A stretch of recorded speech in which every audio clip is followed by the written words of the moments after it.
Welcome back to MonsterTamer, our 2D Pokemon-like RPG created Phaser 3.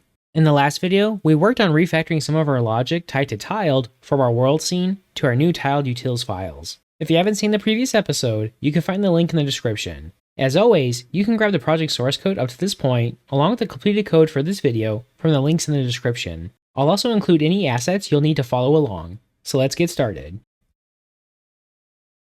Now that we finished implementing our new dynamic camera system, and we refactored some of our code from our world scene tied to tiled into our tiled utils files, we're going to start working on our next feature, which is going to be a small enhancement to our signs that we show in our game. Currently, for our signs in our game, we rely on a custom object from tiled that has a message property to show the message we want to show to our player.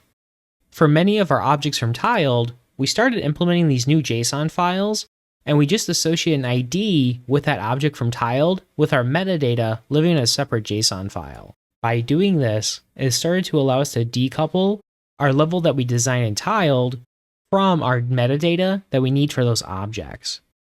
So as an example, for our items in tiled, all we do is associate an ID with one of our objects, and then we look up that ID from our JSON. We do a similar approach for things like our NPCs. So for our signs, we're going to follow the same pattern. So to do this, let's make a new JSON file under our assets, our data folder. We'll call this signs.json. So now for our JSON, we're just going to do an object, and this object, our key, is going to be the ID of our sign.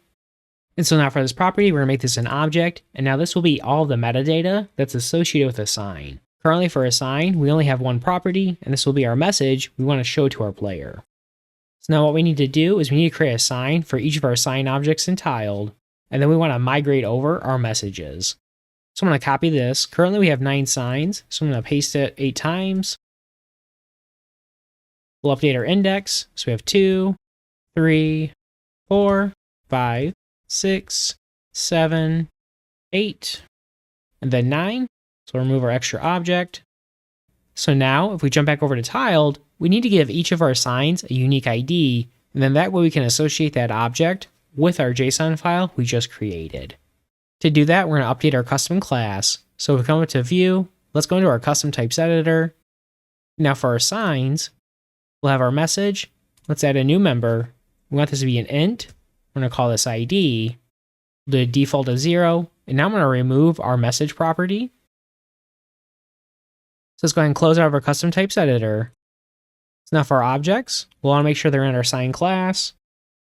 And so for this sign next to our player starting location, we'll give this an ID of 1. Let's copy our message. We'll add that to our JSON. Now that we've copied our message, we can remove that property. Do our next sign over here. Make sure we choose our class. We'll do an ID of 2. Let's copy our text. Let's remove that property.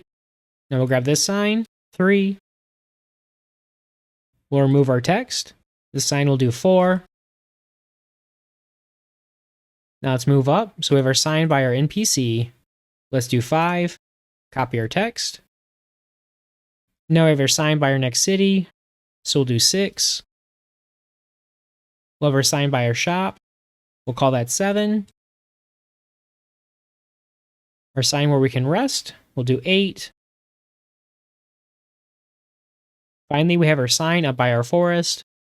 So we'll do 9. We'll copy our message, paste that in. Now if we go ahead and save, now we'll need to export out our level data as JSON. We'll do file, export as. We'll do main_1.json. So now back over on our project, we'll want to make sure we update our JSON file. So under assets, data, we want to replace our main_1.json with our new export.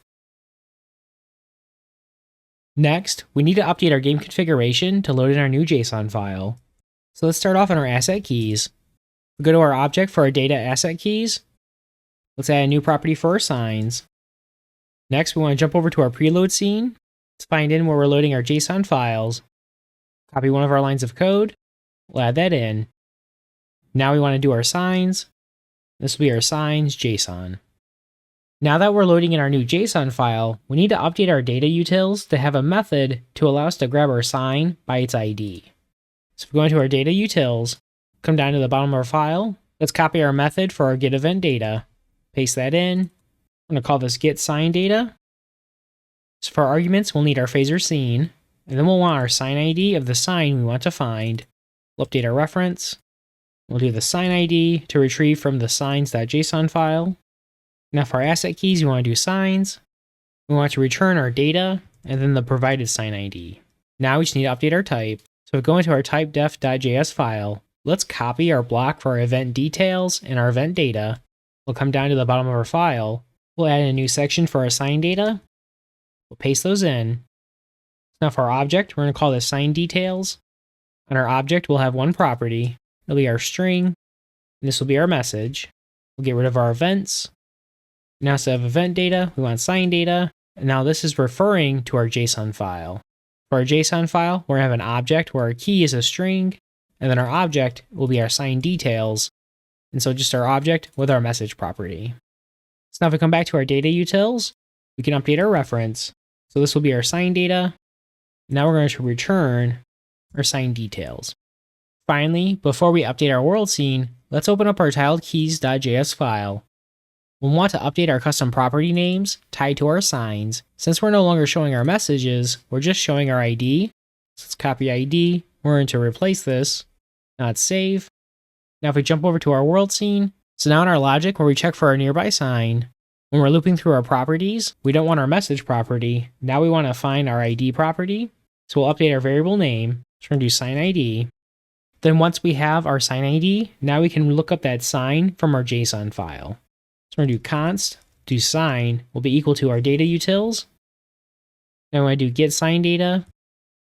And now we'll pass in this for our phaser scene, and we want to pass in the sign ID that we found. Oh, then for our sign ID, this won't be a string, this will be a number. And now for our text to show, instead of doing our message, we just want to do our sign, and then our message property from that object. All right, so now if we save, we should be able to test our changes. We'll come back to our game. Let's go to one of our signs. If we interact with it, we should see our relevant message from our JSON file. So we'll see we have our trainer tips. Let's go to another sign. We'll see our message about poison. We can use antidote. Nice. All right, so with that small change, we've now decoupled our metadata for our sign objects from our level data. Even though there's no change to our game's functionality, under the hood, this sets us up so now we can make changes to our text messages for our signs without having to come into tiled and re-export out our JSON file. And then this helps sets us up later for things like localization if we ever want to support multiple languages. Alright, that's going to wrap up this episode of MonsterTamer. In our next video, we'll start working on our next feature, allowing our player to run. You can find the complete source code for this video in the description below, along with the links to the full series if you need to catch up. If you enjoyed this episode, give it a thumbs up. It really helps others find the series. And if you've been enjoying these phaser tutorials and want to support the channel, I've set up a Ko-fi page. Even a one-time coffee helps me keep making more content like this, and the link's down in the description. Don't forget to subscribe and hit the bell so you'll know as soon as the next episode is out. Thanks so much for watching, and I'll see you in the next one.